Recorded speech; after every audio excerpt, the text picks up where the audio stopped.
Yari na, Lindsay De Vera naglabas ng mga ebidensya sa anak nila ni Dingdong Dantes. Mainit pa rin pinag-uusapan sa mundo ng social media ang issue na kinasasangkutan ngayon ni Dingdong Dantes sa dating aktres na si Lindsay De Vera.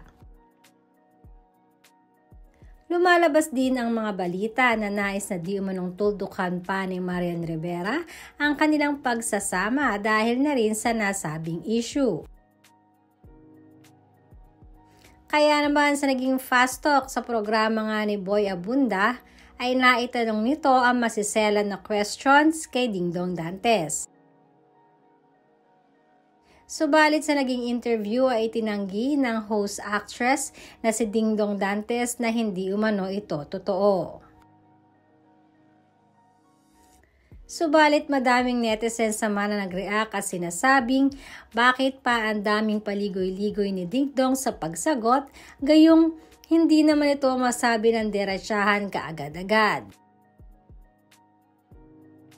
Ayon nga sa King of Talk na si Boy Abunda, matagal na ang isyong ito at ngayon nga ay nabuhay na naman. Katulad din ng nalathala ni Christy Fermin sa kanyang programa sa YouTube.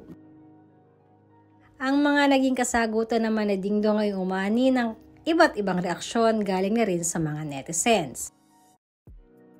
Sabi nga ng isang nag-comment, ayaw pa aminin. Nandito ako sa States, maraming mga Pinay dito at kilala ng mga Pinay si Lindsay De Vera. Kung ako kay Lindsay, sasabihin ko kung ano ang totoo. Sa mga nakaraang post nga ni Lindsay De Vera sa kanyang social media ay makikita namang nag-post siya ng mga pictures ng kanyang mga anak. Subalit nananatili namang tahimik si Lindsay De Vera.